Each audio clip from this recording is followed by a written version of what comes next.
welcome everybody.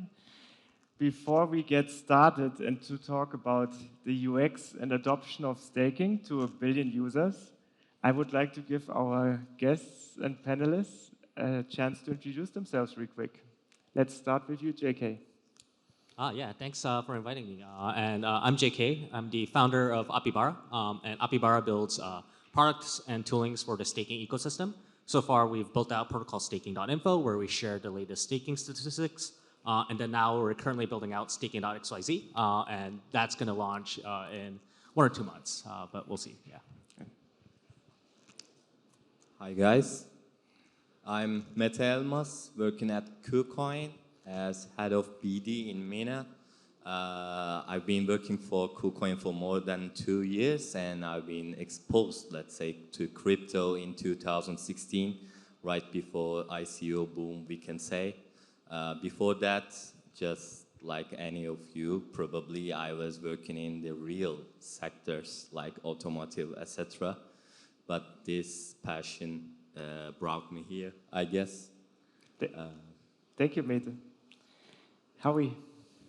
Yeah, thanks for having me. So I'm Howie from Tencent Cloud. So Tencent Cloud is one of the largest cloud vendor with 26 global regions, supports Web3 and crypto as one of our key strategic target. And we have from small validators as well as large validators as our customers, which is happily using our offers. And we are supporting from classic networks like Ethereum to the very much later newer networks like Sui or Say.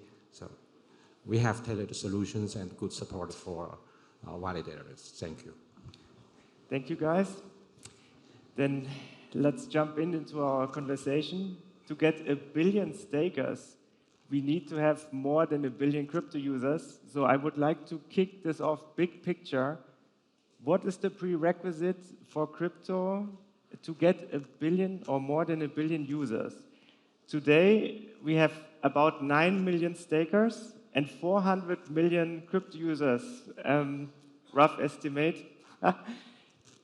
JK, what has to happen? And I'll speak specifically for staking, right? How do we get to that threshold? One day, like, there was a time where I thought, so I mean, I'll say the problem first, and it's really about the complexity of staking, both on the protocol end and on the UX end, on how users interact.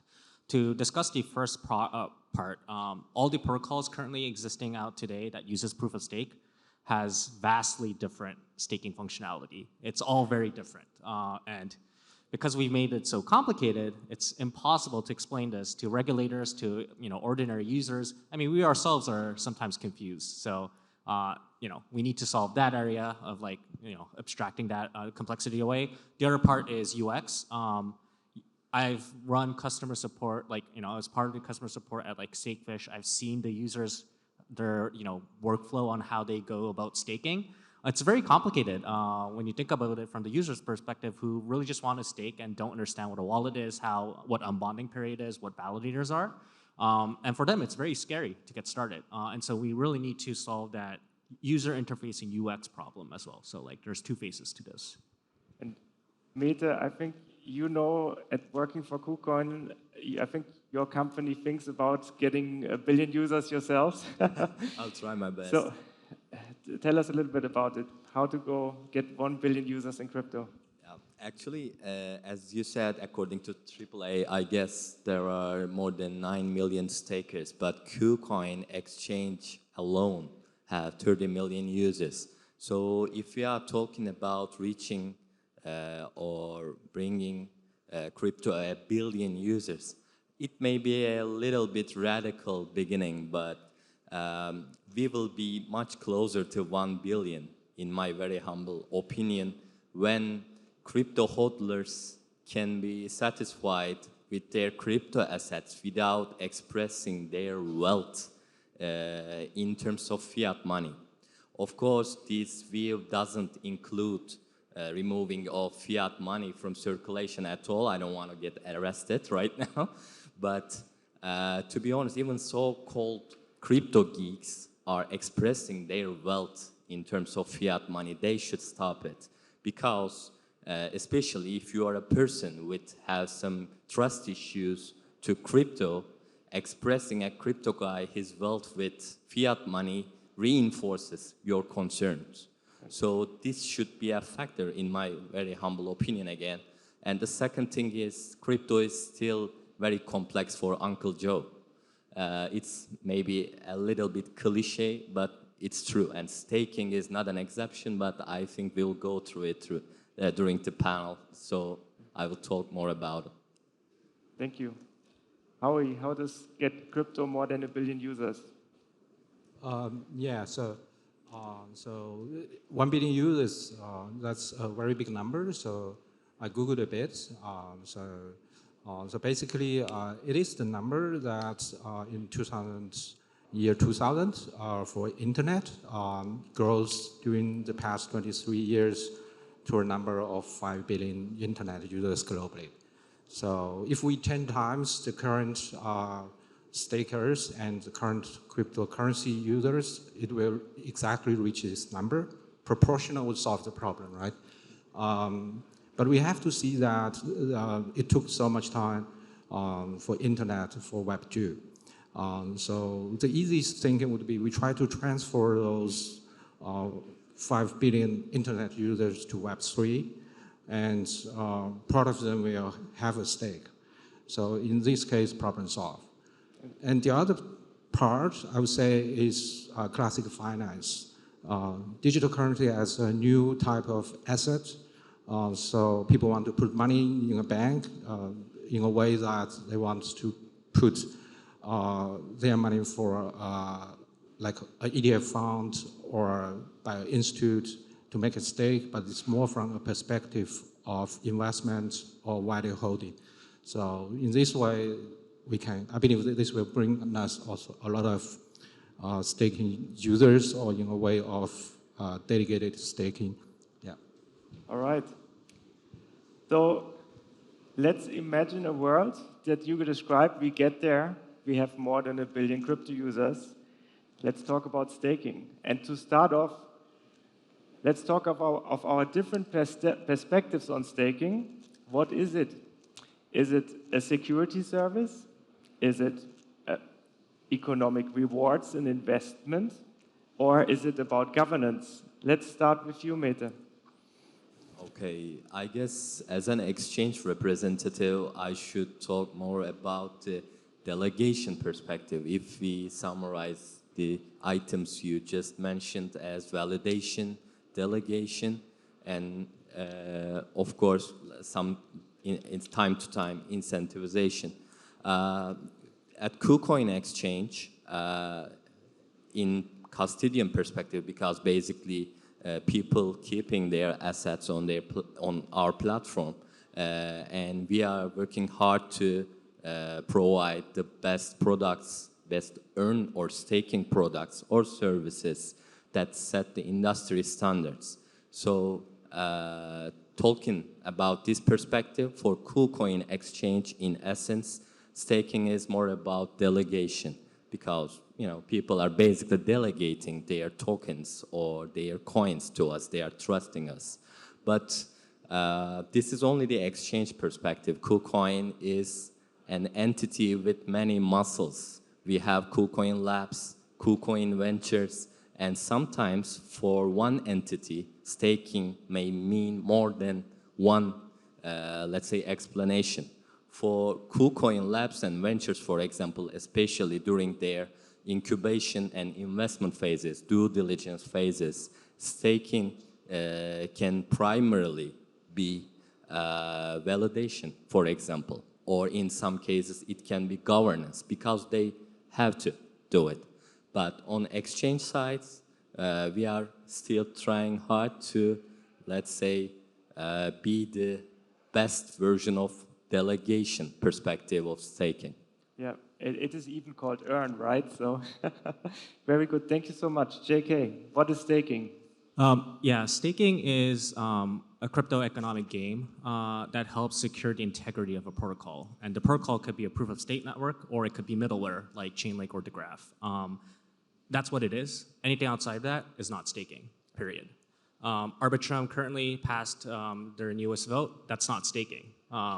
And attempts like that really does confuse regulators, because they're going to start then categorizing tokens being locked up in a smart contract as staking, and group that up with Ethereum staking, where there's a lot more work being done by the ETH stakers.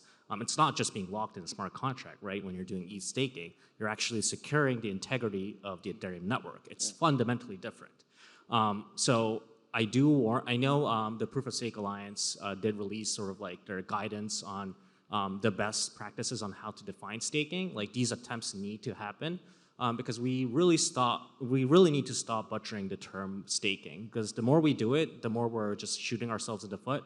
Later down the road, the regulators, we're already sort of seeing this in some of their opinion letters, they're grouping together everything, including lending, with staking. And this is the way for us to, this is a road to nowhere, essentially. So want to make sure that it's clear that, proof of stake, it must be essential. Staking must be essential on preserving the integrity of the protocol. That's what staking is.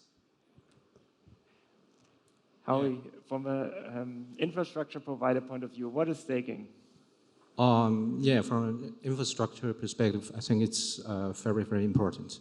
But first of all, for staking, I think it's a very broad term, yeah. So my understanding is that people put their assets or tokens getting locked and usually getting back some rewards. Not necessarily, but that is most probably as it happens till today.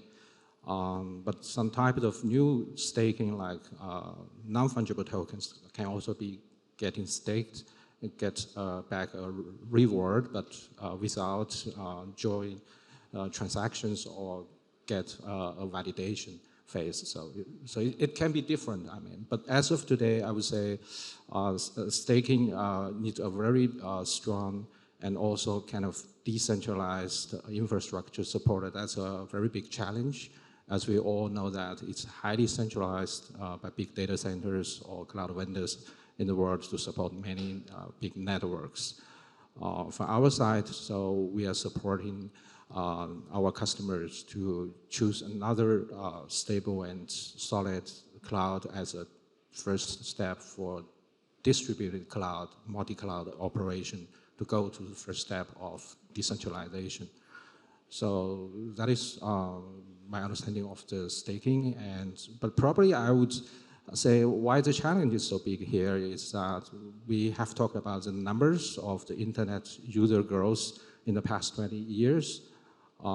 It is backed by a very solid cloud centralized operation to support such very big utility of internet to change everybody's real life.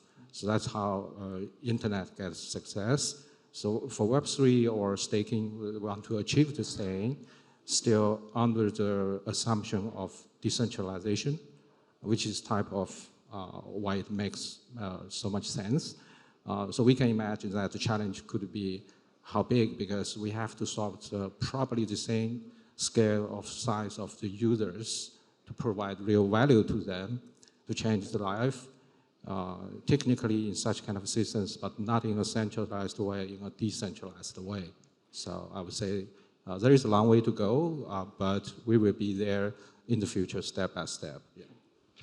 Benedikt, I was just curious about your definition, honestly. Your definition of staking, actually, because stakingworlds.com, right? You guys are like the face of staking in a lot of ways. I'm curious about how you guys define staking as well, actually. Yeah, I can speak first for myself. So the reason why I'm asking the question, and what is very obvious also by the responses, staking means something different depending on your context.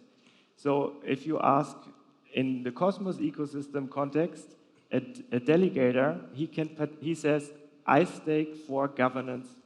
It's perfectly fine in Cosmos. In Ethereum, it's a different game. In Ethereum, a staker has to be a validator, like first and foremost, right? To call himself a staker. And so I would say it depends on the context. And this is also why I wanted to have this question before we even go into adoption, because it is very context dependent. And another thing I would like to extend.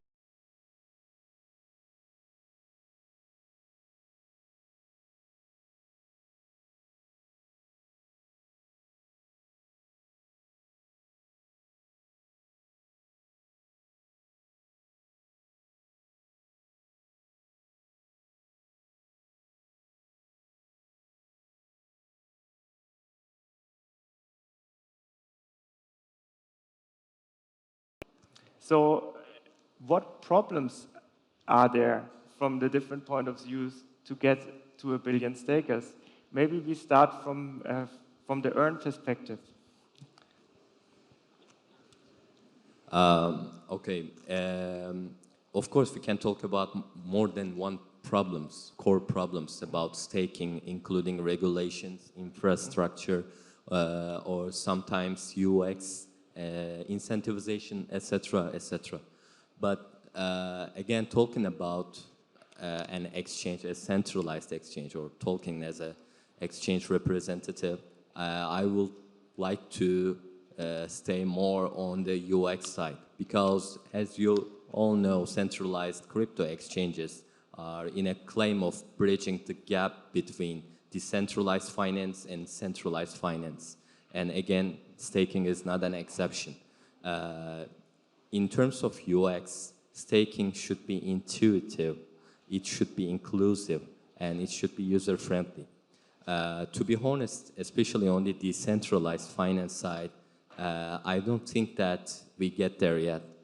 But centralized exchanges, including Kucoin, tries to provide the best user experience, even for the ones who are not very well authorized of technological jargon, or let's say, even if they are not tech-savvy or financially privileged.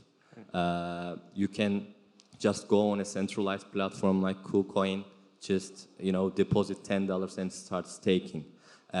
It's not only about money, the amount of the money, but at the same time, it's the easiness of usage, just with few clicks.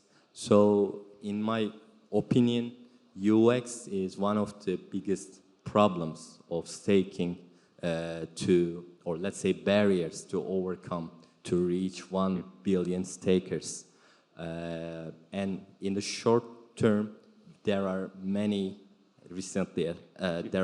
projects which have the potential to overcome this issue on DeFi side.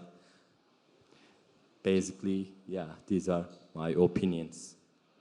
Do you think, to elaborate a little bit on this, do you think from a custodian has sort of a shortcut to a good UX in comparison to a non-custodian?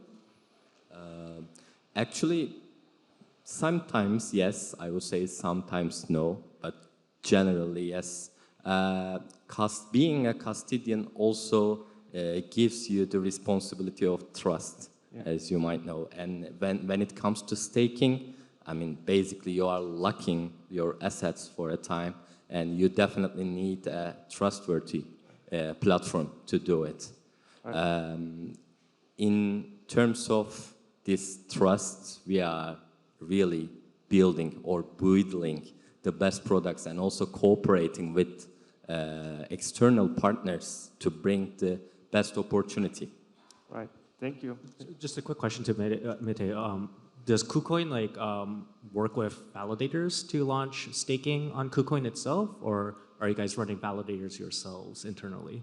Actually, it depends on the projects, but for sometimes we are validators directly. So basically people are delegating to us, and sometimes we use staking as a service. That's the... Thank you. From your perspective, what do you think are problems for the staking UX? First off, the things as mentioned already is the infrastructure in a decentralized way to supporting different networks, including staking. Second one, I would also say the governance and also in the regional and different country, different attitude towards digital assets and blockchain in general, because this has a big impact from the finance perspective for institutions. From this perspective, a lot of users, if they want to operate their own, for example, home staking or this kind of approach, which is in theory, yes, but practically very low chance, I would say. Most of us probably would expect either a custodial or non-custodial type of way to get staked by a trusted party in this way. So I've already said UI, UX. I won't repeat that. Maybe another angle to talk about the reason for like the hurdle to adoption is going to be data. There's actually a lot of assets being staked with suboptimal validators, and at times, like we're talking about more than 100 basis points just left on the table by putting your stake with a validator that is not performing well. I mean, if you're staking as an institution, if you're staking 100 million, like that's 7 figs of real yield that you're leaving on the table and walking away from. Surprisingly, this is like really widespread, believe it or not, and there's no sign of this actually improving at all. Of course, stakingrewards.com does provide a way of getting to that, but I think there needs to be multiple sort of threads of efforts to try to make sure that we have more visibility and data around how staking is actually functioning behind the scenes. Because also at the end of the day, this also leads to audits too, right? You can't really tell auditors, hey, this is how much we earned, but we have no idea, like, where we got these rewards. Like that doesn't work, right? So I would say the data part is the other part of the puzzle that I don't think a lot of people are also paying attention to. Yeah, it's another interesting thing is when you think about staking, you think about everything, but for instance, boring topics like taxes or accounting. But for instance, at Staking Rewards, our head of research is from Germany. And whenever I want to know his opinion about something, he also adds the information, this is a taxable event or this isn't. So I think this is, it sounds funny, but this is actually probably an adoption problem in these countries where staking is a taxable event. And just imagine in the countries with the highest adoption, if staking wouldn't be a taxable event, I think this would contribute to the adoption significantly. Maybe if we just took this question to Gary Gensler, he will apply the Howey test. He always makes this. One thing I do want to add on the taxation front is I do want to give a shout out to like Trust Finance, which I think is working on staking specifically on the taxation front. And I say this only because I've personally also worked with various different tax firms to see whether or not they actually can track staking rewards. A lot of them unfortunately cannot, but like Trust Finance seem to have actually done it. But other than them, of course, validators, some top validators also do have really good tracking systems. So definitely worthwhile checking out like the institutional focused validators out here, like Figment, of course, Luganodes, Kiln, like these are all great names, Blockdaemon. So yeah, there definitely are a few players who do track taxation. So yeah, we'll approach our last topic, and then afterwards I would like to open the floor for a few questions. So whoever will be interested after the last questions, please raise your hand and we'll try to get a few questions in. So to finish up, I would like to hear, we talked about adoption, we talked about staking. I would like to hear about either a recent topic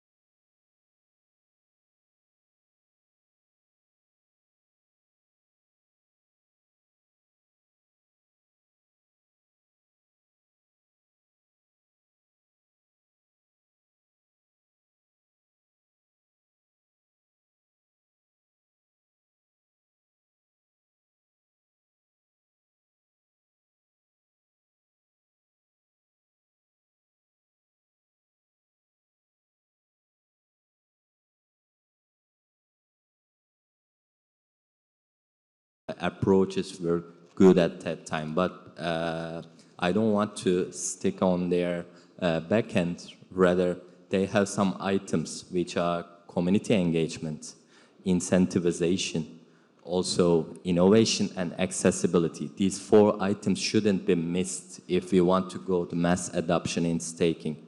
At the same time, if we are going to talk about the trends, rather than ETF staking, to be honest, I don't want to talk about it before it becomes real.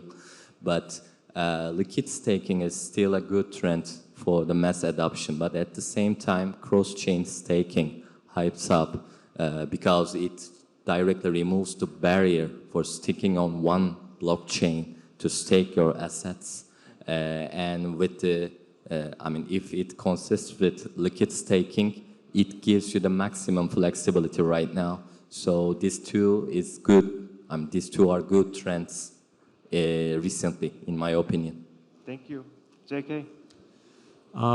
So I really want to see more simplicity from the different chains launching. If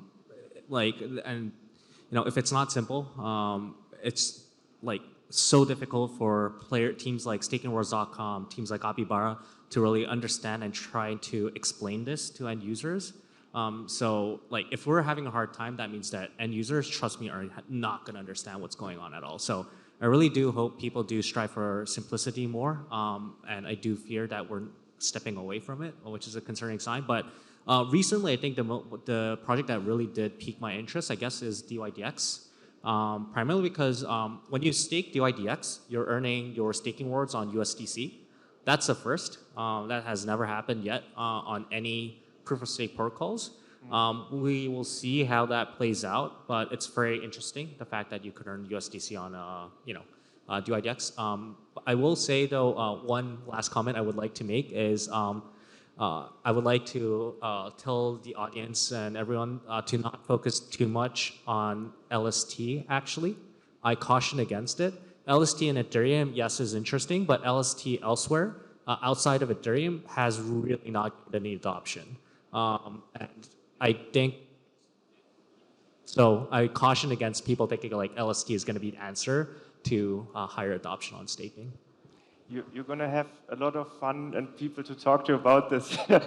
No. Real quick, good example, Howie, before we open the floor for a last question, because we're running out of time. Yeah, so good examples, I would say still is something, finance product which is supported by regulators, or something could really change people or end users' real life, make a lot of sense, so that people want to stake something, not just for a revenue, because it comes with the money. When there is a bull run, when there is not, probably an institution or a private person, they will just come and go. So what makes them stay? So they need a very strong value of the system or applications or ecosystem of blockchains, whatever innovations could happen there. So what I see that, for example, for gaming or for NFTs, for those tokens get staked, probably it's not for a goal of earnings on revenue, but to prove kind of identity or form a society, whatever type of utilizations. Yeah. So. Thank you.